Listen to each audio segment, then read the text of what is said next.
Hello, BookTube. Well, it's Wednesday, and that's New Comic Book Day, when fanboy tear-crying fanboys go to their local comic shop, their LCS, so they can stand there and absorb all the ways that Marvel Comics stinks, even worse this week than it did last week, and then go home and YouTube about it. And I usually don't join those ranks, of the latest issue following ranks, the floppy fans. I've tried, I've lapsed from time to time, but really in the last 15 to 20 years, I have been concentrating on books, on omnibus editions, graphic novels, things like that, rather than the single issues that just pile up. And that if I really like the single issues, the storylines going on in them, I'm going to buy them again in a graphic novel anyway.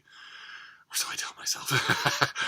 I have let my comics consumption descend to a natural equilibrium in which the thing that will determine whether or not I buy a single floppy issue in a newsstand of an ongoing Marvel comic or DC comic series will be entirely dependent on how good it is.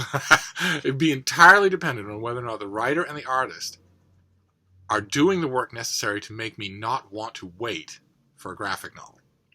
Simple as that. It's called trade waiting in the new comic book industry. It wouldn't happen if comic book publishers didn't cash in on graphic novels, and I don't think it would happen either if there were such things as specialty comic book stores. I think if the general public had access to comic books to buy them, they wouldn't even consider waiting for a trade paperback and making a mental note to get this thing, a year from now when it's all collected. They would just buy it as it came out. One way or another, I'm amazed to report for this Comic Book Wednesday that not one, not two, but 4 floppy issues actually made me buy them this week. Now, the first, and not only that, but amazingly, they're split 50-50 between Marvel and DC. I am not a Marvel Comics fan. If I want to read about, characters with feet of clay and up-to-the-date neuroses, I'll read bad contemporary fiction. I don't need that in my comic books.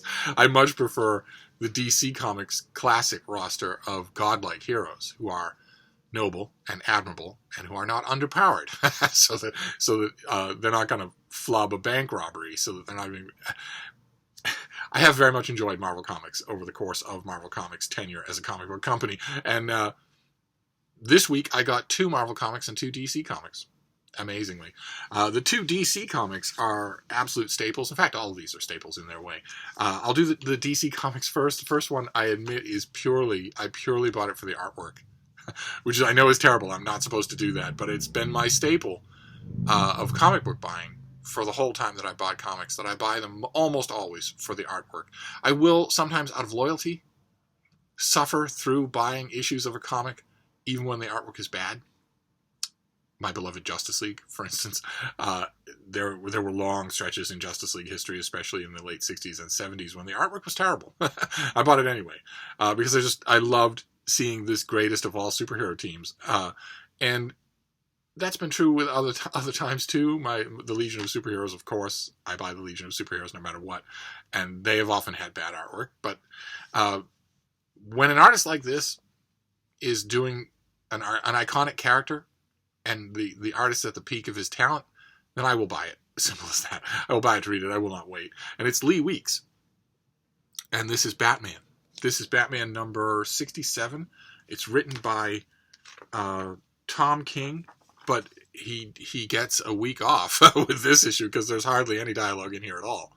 It's almost all composed of absolutely gorgeous Lee Weeks artwork. Just gorgeous. Panel after panel, page after page of telling a chase story. That's all it is. It's as you can see on the cover. It's Batman chasing a masked figure all through Gotham. And that's all it is. There isn't anything more than that. And I thought it was amazing. I loved it. It has barely any words in it at all. And it has a big reveal at the end of who the masked figure is. I didn't see that reveal coming. It doesn't particularly make sense, but I don't really care because I bought this for the artwork. Lee Weeks is incredible. I will buy and read anything that he draws. And the same thing largely is true with this next DC comic. I mean, I'm a big fan, as I mentioned, even in this video, I'm a big fan of the title, but I might ignore it. I have sometimes ignored it. But the artwork here is off the scale, so I had to get it. It is Justice League, and the artwork is by Jorge Jimenez, and I mean, he's always been competent. I've always liked his artwork. It's always seemed maybe a little bit too busy for me, a little bit too precise. He has rounded a corner, or maybe it's a collaboration with an inker or whatever. I don't know what it is, but his artwork is now for this Justice League. This is issue number 20. He did issue number 19 as well, and I hope he stays on for a long time, although that never happens in current comics, so he won't. He'll be gone as soon as this storyline is over. As soon as DC wants to give Justice League yet another first issue, they'll bring on somebody else. But as it is, I'll take it. The artwork is just elaborately fantastic. Let me see here. Let me give you some details. The thing is written by Scott Snyder, and it's drawn by Jorge Jimenez, who also does some of the plotting. And who is Alejandro Sanchez does the coloring, and really deserves a shout out because the coloring in here is fantastic. The storyline is our present Justice League slipping forward into the future a few years and meeting their future counterparts. So here we have, for instance, Wonder Woman meets her older counterpart. And Jorge Jimenez does something I wish more Wonder Woman artists would do, which is to give her the star-bordered flowing cape. I like it much better. It works really well as a Wonder Woman costume. I like that, but everybody meets their future counterparts because they come to the future and see these older Justice Leagues, including an older Superman garbed all in white. The artwork's absolutely amazing throughout this, and as with any Justice League storyline in which they meet an alternative version of themselves, a future version of themselves, whatever version of themselves, they're going to end up being the bad guys. And I don't care about that at all. I don't mind. And as you can tell on the cover, those of you who are longtime Superman fans will recognize that little figure in the middle. That is the fifth dimensional imp, Mr. Mxyzptlk, from the classic Julie Schwartz era of Superman. An imp who can free himself from his fifth dimension once every month, and he likes nothing better in the past, 60 years ago. He liked nothing better than to pop into Metropolis and make the buildings come alive or turn people into animals so that he could have a little fun razzing Superman, who had to deal with all of his mischief and get him banished back to his own dimension, which he did by tricking him into saying his name backwards. Classic old style DC silly comics designed for troops overseas, designed for kids. When it was a Mxyzptlk story, the thing you wanted to know was, what is the clever thing that he's going to do with his apparently infinite powers, and what is the clever way that Superman is going to come up with to get him to say his name backwards? It was as simple as that. There was none of... Now, comic books are super serious. They are written and conceived for adults, not for children. And now, you can't just have an all-powerful interdimensional imp without doing something like that. Night on Bald Mountain. Welcome to the fifth dimension. And this is an elaborate Scott Snyder storyline that doesn't make a whole lot of sense about there being, of course, a sixth dimension. And if sales flag next year, there'll be a seventh dimension. But I don't really care. I'm not parsing the storyline. It's not Christopher Marlowe. I'm mainly in it because it is just so enjoyable. This was so enjoyable. The last issue was wonderful. It's fantastic to see this new Jimenez artwork style. I just love it. Absolutely love it. Hope he sticks around forever. Would love it if he would move over. I mean, he won't stick around forever. Nobody ever does. So I'm assuming that he will move. If he stayed on Justice League for 100 issues, that would be a run that comics fans would be talking about forever. And I'm amazed that the people at DC Comics don't know that, but they don't appear to know that, or they don't appear to care. But if he's going to move somewhere, I'd love it if he moved back to Wonder Woman. He used to draw Wonder Woman. If he gave us this incredible, visual, majestic Wonder Woman, this noble Wonder Woman, this goddess Wonder Woman, and brought that to her own comic, boy, oh boy, I'd be happy. But anyway, those were the two DCs, Batman and Justice League. Doesn't get much more traditional than that. And then the two Marvels, the first one was for a long time until a certain claw-wielding Canadian mutant came along. This character was the absolute breadwinner for Marvel Comics, and that's Spider-Man. And this is a new series, a mini-series. It's written by Chip Zdarsky, and it's drawn by Mark Bagley, who is an absolute veteran of drawing Spider-Man. His sense of composition on the page is rock solid, reliable. There's nothing in his artwork that is thrilling, like, for instance, what Jimenez is doing now, or like what Lee Weeks has done forever for his whole career. There's nothing in Bagley's artwork that is thrilling. He's just not that kind of artist. Instead, he's rock solid. He gives you fantastic, good visuals that illustrate the story. With a Mark Bagley story, you can almost always follow it without any narration from the storyline. You almost don't need the writer in him.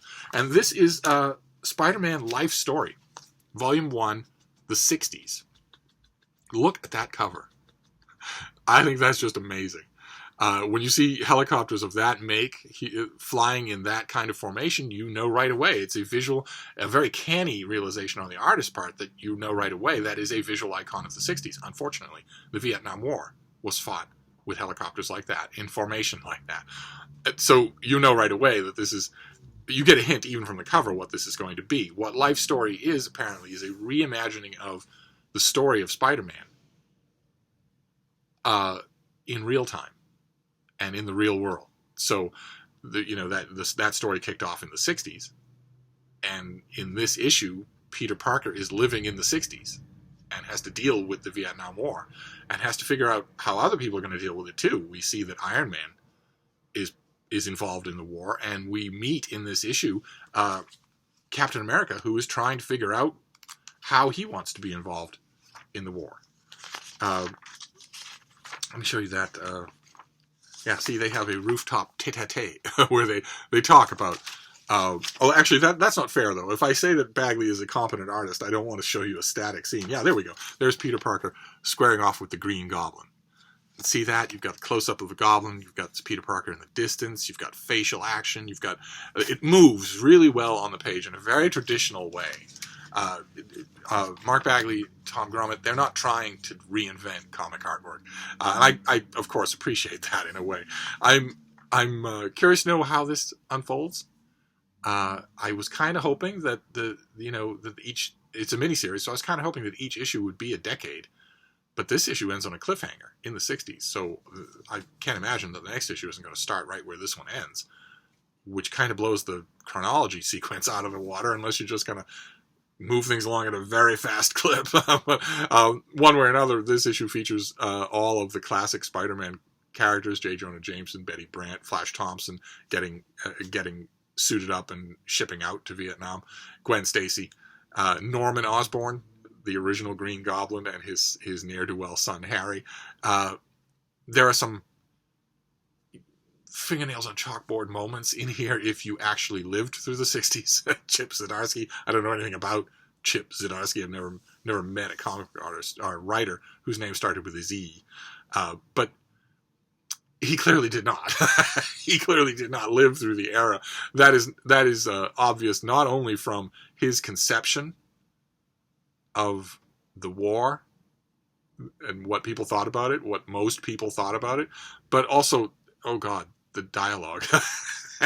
Every time he tries to break out a piece of 60s lingo, maybe cribbed from a Stan Lee's soapbox that he read as a kid, it's just painful. I wish that he hadn't done it. Unless you can do that sort of thing completely convincingly, you shouldn't do it at all. Or maybe he'll get better as issues go on. This was certainly good enough to make me want to buy the next one, which is called The 70s. We'll have to see. We'll have to see how that goes. And then the next one is, by now, a staple. This is a perfect example of what has drawn me back to Weekly Floppy Comics, a comic that I would not dream of missing simply to wait for the trade paperback. And that is The Savage Sword of Conan from Marvel Comics. That is an Alex Ross cover, a fantastic Alex Ross cover. This is written by Gary Duggan, but I don't care because, again, I am buying this for the artwork by Ron Garney, who has never done better work than in this run on Savage Sword of Conan. His work here is amazing. An evil serpent sorcerer tries to drag a secret out of Conan's mind. Look at that panel. Just look at that. There are no solid lines except for the teeth That is incredible. Just incredible. The whole issue is like that. The whole issue is full. Like we get when this sorcerer character is plumbing Conan's memories, we get a whole page of those memories, and that's just amazing, just incredible. Ron Garney is here taking all sorts of leeway with darkness, with black space, and with pacing, the visual pacing, just amazing. I love it. Fortunately, I love the story as well. It's a really neat story, a rogue sorcerer. It's just the sort of thing Conan should be doing. I'm a little bit confused by the cover, but then I realized that, Alex Ross is a superstar illustrator. If you can get him to sign on to do the covers of Savage Sword of Conan, then you're not going to care what he draws. In this case, it's obviously, you've got black-skinned warriors here, and you've got Conan, and you've also got Belit, the pirate queen of the Black Coast, who these are her crew members. And she's not in the issue. she hasn't met Conan yet in this new Marvel era of Conan. She hasn't met him yet, and they haven't had adventures or anything like that. So this is just a great cover of Alex Ross drawing Conan at the time when he was a member of Belit's crew, and also her lover, and also kind of by de facto captain of her crew. Those are some great issues when Marvel did them, and then when Dark Horse did them, they were also great issues. And when Conan joins her crew, you know already a great issue that is coming. The death of Belit, that storyline. Marvel did it, and it brought an actual lump to my throat when I read it. It was incredibly done.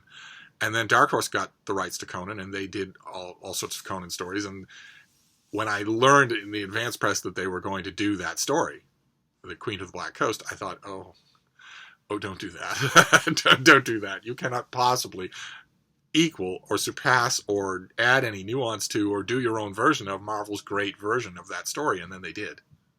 And then they did. So the story may be creator proof. That I might be cursing it there, because Marvel might decide to do it again. But one way or another, this was a terrific issue, just fantastic. And these 4 issues are a perfect example of what I mean. Oh, look at that. Well, I just realized the back of each of these issues, Marvel and DC, are each advertising a Captain Marvel movie. Look at that. I didn't realize that. Well, anyway, these 4 issues are a perfect example of what used to bring me to the comic shop. Not duty, and not the absence of graphic novels, but the fact that I could not get that issue. Or I really wanted to read it now, and I don't care about graphic novels. So my hat's off to Marvel and DC that they're doing this. That's great. We'll see. I highly doubt that next week will be the same thing. Next week, I'll probably be back to buying omnibus editions and graphic novels and whatnot. But this week, I was there at the local comic shop. I was looking at the issues. I'd heard about Spider-Man Life Story, and I'd read the previous issue of Justice League. And so there I was, buying individual issues for the best possible reason. Because the creators of those issues have made me forget that they're ever going to be collected down the line. And there's also, in all 4 of these issues, there is absolutely no sense of duty. No sense of dry duty, of dry obligation, where not particularly liking it, but I can't miss an issue. I've had that feeling before on things like Thor or whatever, and it's not good. It's not a good reason to buy anything. So I'm glad I didn't have to. So there you go. That is a Comics Wednesday for you. Marvel and DC in 50-50 balance. Who'd have thunk it? But we have plenty of other stuff to talk about, so I will be back. Thank you, BookTube.